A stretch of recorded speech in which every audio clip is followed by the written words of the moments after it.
live. Hi, everyone. This is Kate. It's 9 o'clock in the morning, and I have here today Kate Morgan. Hi, Kate. Hi, Kate. Thanks so much. Yes, Kate and Kate, Yeah, right? I know. It's a Kate, strong name, right? yes, I love that name. Kate is the CEO of Boston Human Capital Partners. Now, Kate, can you tell me more about your company?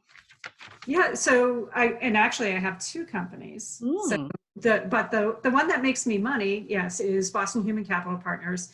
And it's a consulting firm that helps early through high growth stage companies with their talent acquisition. So we develop the strategies and the actual execution. So we work as an embedded partner and to help those companies grow. Wow. Now, bring me back to the time. Where did you grow up, Kate? Oh, so I grew up in it. Thank God for the Boston Marathon, because otherwise no one would know about it. But I Mm. grew up 26 miles from Boston in Hopkinton. Mm. And Hopkinton back in the day was this little cow town. And every year we'd have these, strange people that would suddenly put their jogging gear on and then run a marathon. And so it was definitely a hickish kind of town until the late 80s. And then the late 80s software came in, particularly EMC. And then all of a sudden my podunk little town became this thriving, very wealthy community. Wow, wow. And what kind of kid are you in high school? I was an absolute punk. I didn't play sports. I smoked cigarettes and drank, stolen alcohol from my parents and my friends' parents. So yeah, very, very different upbringing. I'm a nonconformist from the beginning, from the get-go. Mm-hmm. Is there anyone in your family that run a business? Any entrepreneurship? No. Well, actually, I shouldn't say that. So my family back in the day, actually, so these are my grandparents, were very successful. So one of so my father's father basically had all of these uh, companies. So he had a salt mill, he had an ice mill, he owned a huge cattle farm. My mother's grandfather brought electricity to Wisconsin. Hmm. And so there was all of this like true entrepreneurship, but for my immediate family, no, they took the academic route. So my father is a professor. He's retired now, but a professor of criminology now. My brother's a professor at Yale. Um, I did the exact opposite. So again, nonconformist by nature. I actually had dropped out of high school, dropped out of college. I am a serial dropout. But we have to pave our own way. Yeah. So how did your family handle that when knowing you dropped out of high school and their professor? Tell me. Uh, Not really well. Not at all. But my upbringing was very different, in a positive way. It wasn't easy, but it made me who I am today. Mhm. Can you tell me that? Why is that not easy? So, well, my parents. So my father's father, the one that had all the businesses, when my father was 11, uh, he killed himself. Oh, I'm sorry. And so, well, it's okay. I didn't know the guy. No. But my father had, he didn't really have a good sense of what parenting should be as a father, as there was no real example. And my mother, her mother was, here she was, this sort of wealthy heiress, her father had brought electricity, as I mentioned, Mhm. to Wisconsin. So she was born in wealth, and she had married young. And when my mom was 6 months old, her husband died of a heart attack. And so my grandmother was a crazy alcoholic, um, really, really bad alcoholic. And so both of my parents really didn't have a lot of influence on how to parent. Mhm. And so there I am, sort of thrust into, they wanted kids, they loved me, but it was a very, very much a school of hard knocks growing up for me. I understand. Yeah. And describe a person or a situation from your childhood that had a profound effect on how you look at life. You want the good or the bad? Yeah, I mean, um, I think the profound thing was I remember arguing. So I grew up on a farm. So while my father was a professor, he really loved homesteading. Mhm. And so, matter of fact, they even published a book on how to basically live off the land for, like, it'd be a gentleman's farm now. Back then, it was really um, how to sustain yourself. Mhm. And so I remember being really frustrated with my father after picking beans for like half the morning, and I was complaining about it. And Mhm. he said, well, when you grow up, you can be rich and you can, live your life the way you want it. So seeing that challenge, that actually helped pave the way for how I view life is, you know, there's a challenge, I need to go after it. Mhm. And that's how if there's one thing I struggle with is enjoying the moment, because it's always about what's the next rung on the ladder. Mm, mm. I gotcha. Now, how did you become an entrepreneur? Tell me, what was that journey like? I was born an entrepreneur, right? So I always make this very clear distinction that I think there are business owners and there are entrepreneurs. So business owners, you understand how to run a business. Entrepreneurs see problems and they create solutions. And so my journey really was from an early age. I remember um, I I was like in third grade and I started a newspaper because I felt there was not enough newspapers to that people could really enjoy. And so being on a farm, I loved animals, so it was all about animals and stuff. And so that was like my first, but that extends into when I started BostonHCP. So my company I've had for 9 years. Mhm. Um, I believe that there's really three reasons why you go into business. Mhm. You do it for money. You do it for ego, right? So we see a lot of entrepreneurs that are like, their ego is really kind of invested into their idea, Mhm. and others that just have a good idea. So mine is, during the recession, I was oversubscribed with work.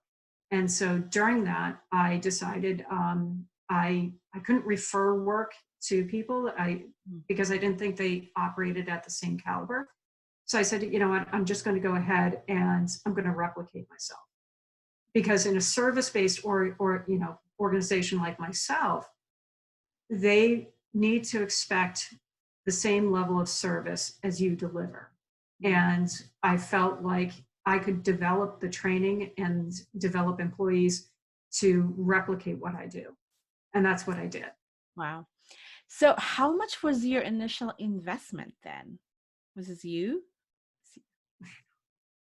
Yeah, I was very, very fortunate that I had some really good clients Mhm. that felt comfortable with me sort of incubating. And so I was in a company that was in high growth, and I needed more help, and I said I'd like to bring people on. So it was great. I had people that could actually shadow me, and I started this concept. And the important thing, if you're a service-based organization, it was never Kate and Company. It was Boston Human Capital Partners. And the reason why that is so important is you have to have a playbook that becomes replicatable as you go in from company to company. And fortunately, in the 9 years that I've been operating, I haven't had to make a single outbound sales call. Everything we've done has been based on referral. Wow. Now, tell me who was your first client? Do you still remember your first client? Oh, I do. And actually, they went public, and they were just acquired by VMware. But it was back in the day, it was Bit9. And then they changed their name to Carbon Black. It's a security software firm. They do waitlisting product. And it was, this is 2011, and they just trusted me and let me build out a team to support them. And that was really the incubation of BostonHCP. Wow. Now, to what you do attribute to your success? Um, I think so. It's having this, the hedgehog theory. If you read business books, right, is Mhm. never. It's very easy to sort of get conned into trying something new, maybe getting distracted, but you have to build a concept and stick with it. Mm. You can't be fickle about it. You really have to feel very secure, and then build a company that's going to be very structured on that platform, because otherwise you're going to be building a house of sticks, and you need to have solid foundation. Mm. Gotcha. Now, do you still remember that day when you reached your first million sale? No. No? Yeah, you know why? It's because it's always so. If in life, if I was a dog, I'd be a border collie, right? Mm. It's like the job is never done. The job is never done. You can never sit back. You can never relax. And so, you know, even going to 2 million, it didn't really register. Um, it's more about, it's got to be tighter. It's got to be more meaningful. We have to have uh, always be improving.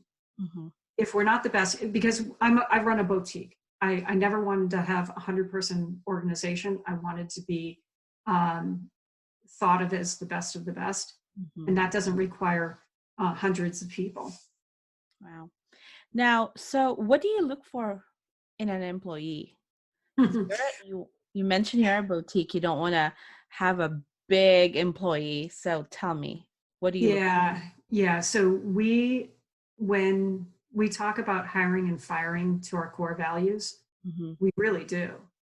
So we developed 5 um, core values, which evolved into our culture. Mm. So so we set up a rubric that would help to really suss out if they actually have all 5 core values. And when people are put on a plan, it's based on those core values. Because in a consulting firm, consultants can look amazing when they have a great client, a very easy client. When they have a hard client, they may not look as good. But if they're what we found is, if they're always practicing those 5 core values, it becomes something that is very sound. Mm. And then the culture, if everybody kind of has those attributes to themselves, we feel we have such a tight community, particularly now because, we're doing these daily huddles. I unfortunately had to let go of my practice manager. So our small firm has become smaller. And so we really have found that those values help us to have meaningful, authentic relationships. Yeah. Now, have you ever turned down a client? All the time. Very much. I'm known for enjoying firing clients. There's this whole old sort of they say you'll love 80% of your clients. 80% of your clients will, they'll be healthy relationship. It's a partnership. The other 20% are going to drive you nuts. Don't take them. Don't work with them. And so I remember working with a company that actually is doing very well now. And we had gone in early. They only had 25 employees and huge amount of funding, 60 million in funding.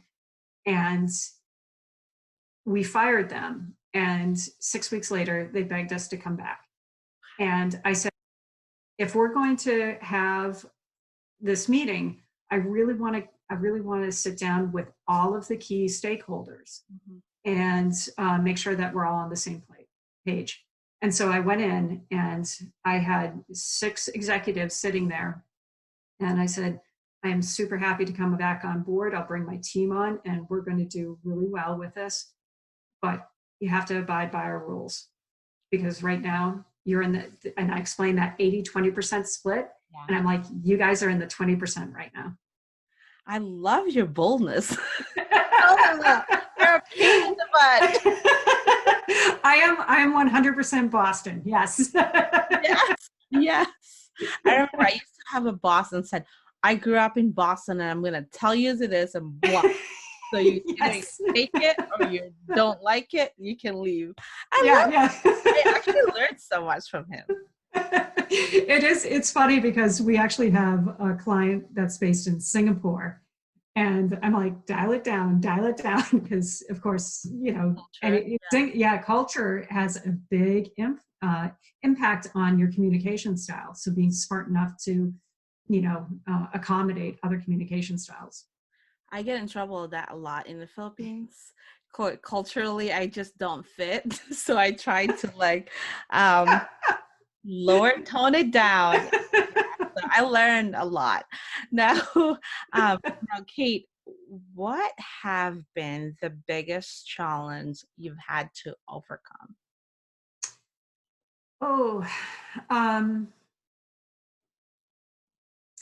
I think it's always interesting because I think there's lots of challenges. Being a high school and college dropout in a city that is steeped in education, and being able, basically I lied on my resume when I first went into the workforce. I'm blessed with a big vocabulary, and I'm a good writer. And so that I think helped me able to kind of lie through it. And software was such a big industry and it was so fast growing that they weren't doing background checks at that time. And I still have to deal with that on a daily basis because I always question my intellectual abilities. It's always going to feel like a sense of vulnerability for me. Yeah. But now, no one even look at credentials anymore, right? They just look for talent. I look for someone that just has, if you have a grit, then you're on board. Yeah. Well, in range. If for hiring my team, I look for range. I look for interesting people that seem comfortable in who they are, and they're going to have a diverse background.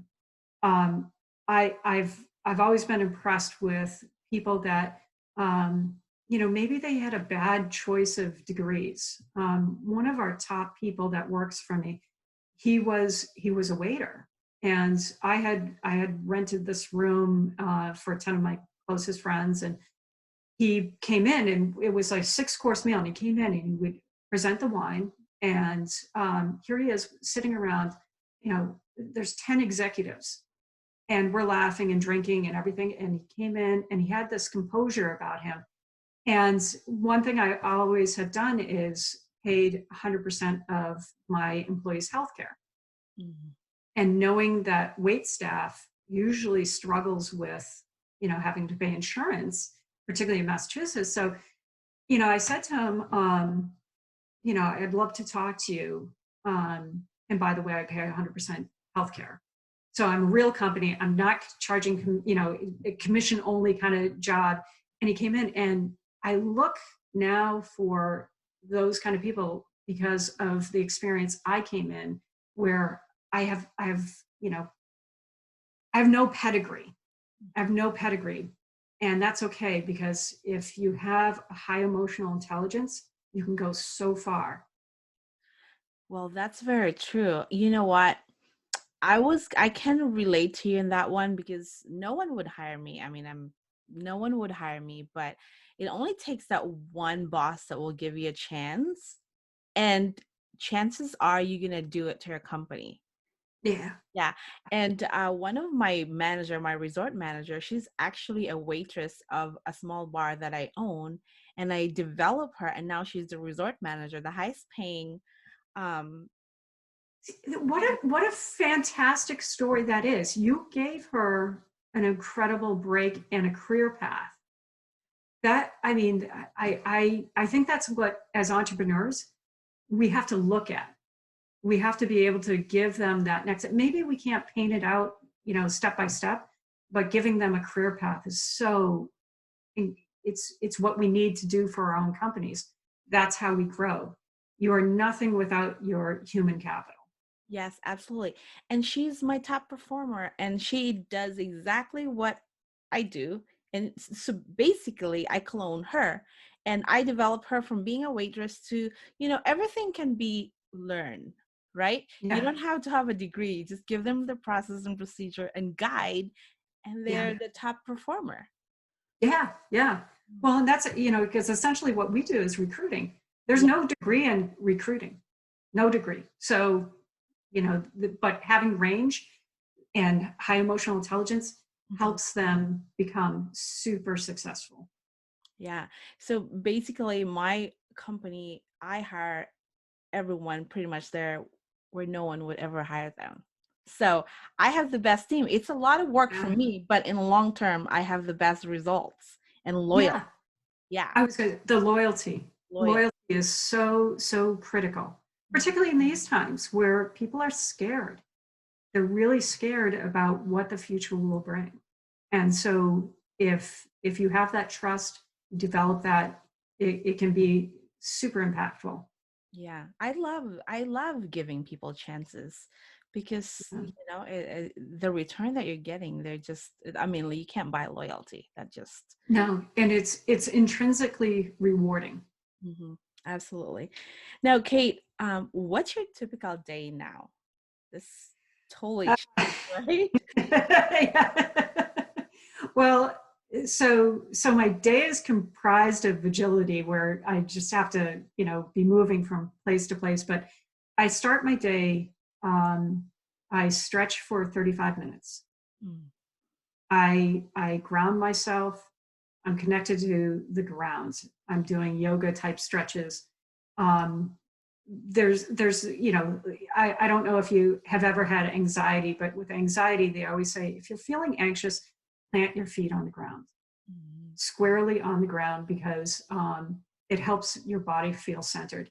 So I start my day with 35 minutes doing stretching, and then I'm walking. I'm fortunate enough, I live on a golf course, and it's a private golf course, and so nobody's on there, but I walk my dogs. And for the 4 mile course walk, I'm out there for about an hour and 15 minutes, and that's processing. I'm listening to your podcast, and I'm looking for my inspiration because I'm going to start my day at 9:30, and I'm going to do it with my team huddle. Mhm. And we met through the Entrepreneurs Organization. And one of the things that, of course, we start with the forum is asking your one word opener. And I love doing that with my team because I know where they're at, the subtleties in their one word. And then we spend about a half an hour. And then the rest of the day is kind of frenetic. But I close the day with, if I can wrap up early, I walk the course again, or I'm cooking. I love to cook. It's my creative outlet. And it also signifies an opportunity for my daughter, who's a freshman at UW, she's home, and my husband, that we say, this is it, we're stopping our day and we're going to convene together. And that's really, really powerful for me. Wow. Wow. So do you do grounding? I've heard that it's really good too with the energy. Like you just walk barefoot. I wish I could walk in the sand. Yeah. Well, in Boston and on a golf course with a bunch of geese, I can't walk by. Yeah. Now, Kate, what's the highest honor or award you've ever received? So I've received awards. I was for Boston. I was the Startup Advisor Award, which was given out by VC, which I appreciated. I've won President Club trips when I did work for people, but and it's not to sound flip or unappreciative, but I don't necessarily look at awards. I look at rewards. Mhm. So I'm an equestrian. And so when I used to show horses, the horses that I would ride where I would do very well and get a higher level ribbon met very less to me than when I went in and rode a difficult horse. And it was a real challenge, but we got through it. And maybe we didn't get the highest award, but the reward was that I had worked with that horse. So again, not to be unappreciative of the awards I have received, but I really do look at intrinsic reward over awards. Mm, understand. Now, tell me the times where you felt like you were a failure. Daily. you know, so I tend to be hypercritical. Um, this is, so every night you have the DVR playing in your mind. And there was a conversation that maybe didn't go the way. So I constantly sort of have these nudges to always be improving myself. And I tend to be very hard on myself. So it's hard to single out one thing. I mean, if you look at it, it could be a whole timeline of failure, right? I was, high school dropout, college dropout, single mother, where there wasn't even a birth father on my daughter's birth certificate. Like all of these things could signify a failure, but ultimately those failures, I welcome them because I wouldn't be who I am today. Absolutely. Yeah. Yeah, absolutely. Wow. Well, you are a strong female, and I love talking to you. Like, you just, I'm just happy you're here. I'm happy to be here. Thank you so much. Now, can you name a person who has had a tremendous impact on you as a leader? Yes. So this is a friend of mine. And it will go back to actually, and it wasn't even like she wasn't a leader herself. But it has become my mantra. So when I was a single mom, my daughter was born August 26, 2001. I had the ultimate nesting. I bought a house before she was born because the baby stuff was totally throwing off my feng shui. And so I said, I'm going to go buy a house. So I bought this big 3-bedroom house, and then 9/11 hit. And I was self-employed as a consultant. And all of a sudden I had no income. And my family had moved to New York, so I have nobody around. And I have this new baby. And I was really, really freaking out. And I called my friend and I said, I'm at my wit's end. And she said one thing to me. She said, you got this. That has become, when anything becomes hard, I say, I got this. Because I'm a thinker, I'm a problem solver, I'll figure it out. It may not be eloquent, I may be, having to glue things together to try and make it work, but I got this. Wow. I love that. I can tell. Now, Kate, what scares you the most in this current situation? I think what worries me about this whole thing is that people don't realize the how mentally challenging this is, because so I've been held up since my daughter came home from school March 9th. Her university was the first to go online. So I've been held up since March 9th because I wanted to make sure that, coming from Seattle, because that's where it landed, would I be okay with her? So I self-quarantined. And I know that things will never be normal for a lot of people, because we're probably going to walk, it takes 30 days to develop a habit. Mm-hmm. And if we're already having these habits with washing hands and, like, don't get me wrong, we all should be washing hands regardless, but I think there's going to be a lot of mental things that we have to get over for things to go back to normal. So people, when they keep talking about this new normal, the new normal is going to have threads of OCD tendencies and real challenges, particularly for younger people, and how that really impacts their psyche. Yeah, absolutely. Especially, the millennials, they love life for free, and they have that much freedom, and it is a struggle. Yeah, it's changing. It's a complete paradigm shift for how millennials have lived. Millennials, the one thing millennials didn't really have was the materialistic side. I think we saw Gen Xers, particularly that grew up in the 80s, very materialistic, extrinsic rewards. Millennials, they didn't want for much except for going out to eat. So, which really helped the restaurant industry, the tour and travel industry. But now and they had helicopter parents that helped them cope through many things. And now they don't have the coping skills. And now we're weaving fear into their everyday life. Absolutely. Yeah, that's very true. Wow. Is your business impacted at all? Yeah. Well, so, and I talked about BostonHCP, but I started a second company that I launched over the winter.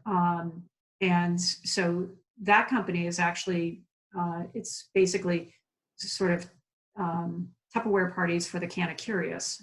So very socially focused, educating particularly women 45 years and older about cannabis and how to use cannabis medicinally, and making it very like a fun informational experience. And then we would take them to a dispensary.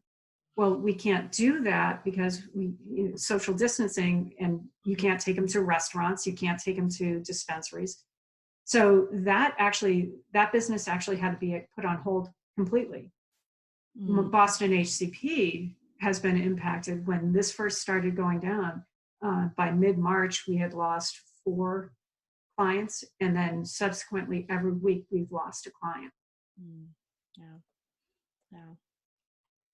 It's a difficult times. I mean, both of my business are shut down, so. Yeah, that's because hospitality, anything. How do you recover from that?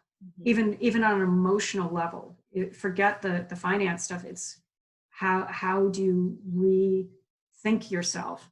Yeah. At least for Boston HCP, I'm pivoting and doing things a little differently than we typically would, Mhm. and that helps us get through. But for your industries, that you're gridlocked. Yeah. Yeah. It's and especially here in California, the rent's so high, and oh my God, I probably won't be able to open until next year. But Wow. that's very tough. Yeah. Yeah, Yeah. My heart goes out to you. I'm still dealing with the landlord. They still want me to charge me rent. I was like, close, yeah. So it's a very difficult decision to make in the next few weeks. And yeah. Yeah. Now, Kate, what have been the most influential experiences in your life? Hmm. Um,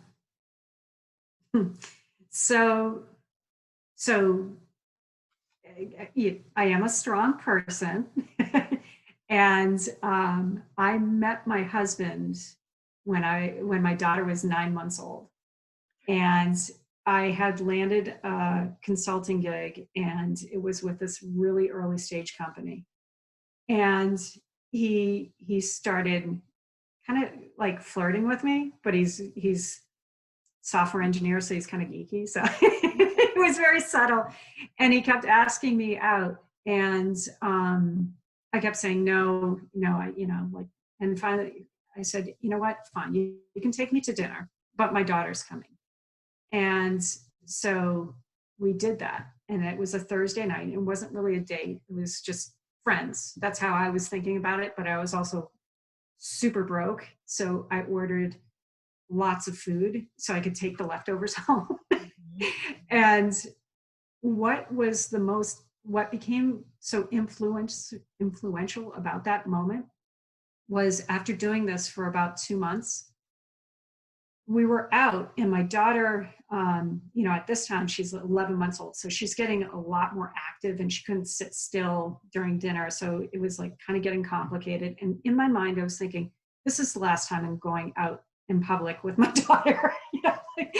And my husband, and again, we weren't really dating, but he looks at me and he said, did you ever read A Girlfriend's Guide to Pregnancy?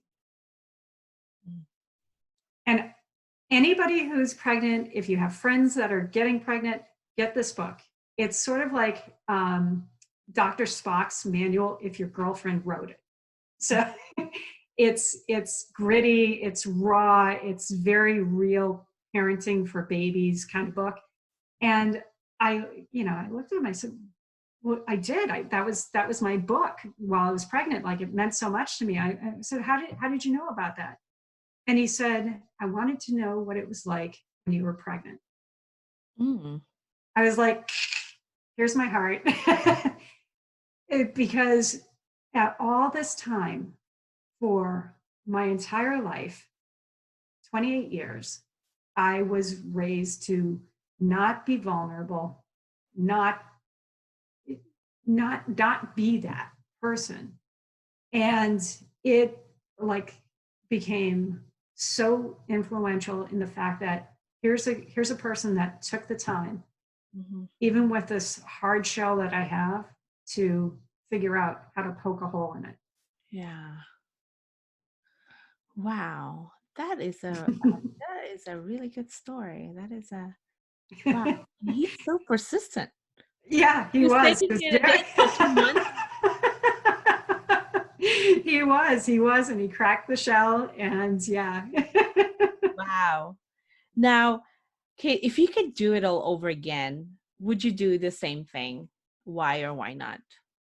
Ah, oh, that's a great question. So, if I could, I mean, I would never change who I am today.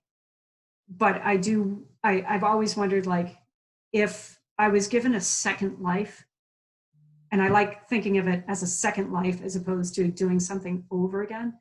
If I had this second life, I would have pursued a medical degree.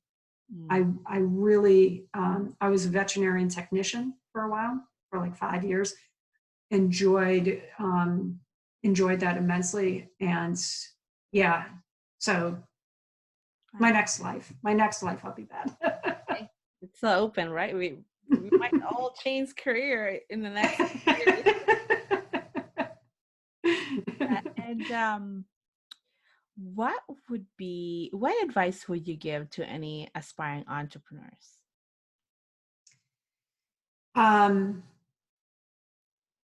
Try and fix problems. Mm-hmm. Do it to solve a real problem. Don't ever look for money. If it's a tough enough problem and you have a really good solution, you will be successful. Very good advice. Now, Kate, how do you want to be remembered? I always tell people, like, on my epitaph, do something funny. Mm-hmm. I really live for wit, but I guess I want people to remember me as that I helped them, that I grew them, that they're thankful for anything that maybe I did for them. Wow. Okay, where can they find you? I had so much fun talking to you. I want to do another session with you. This is wonderful. I mean, I remember meeting you in Greece, and my daughter was with me, of course. Yeah, I remember your daughter. Yes, we were in that outdoor happy hour in the hotel. I think you guys were the very first person I met in that. Yeah. Yes. Yeah. So no, that was wonderful. So definitely hope to see you at another women's EO event. Yeah, absolutely. So what's your handle? Where can they find you? So obviously BostonHCP.com is our website. You can track me at Kate Morgan on LinkedIn. Always welcome Facebook on Kate Morgan, obviously. And then also Live Lilium, if you are kind of curious about how you can use marijuana for anxiety or anything like that. It's just livelilium.com. Well, thank you so much, Kate. I'm so honored to have you here. This has been a pleasure for me. I really enjoyed this. I enjoyed it. Thank you so much, and hope to see you soon. Maybe in Bali next year. Yes, I would love that. All right, Kate, yes, have a good day, and tell your daughter I said hello. I will. Thanks so much. Bye. Bye.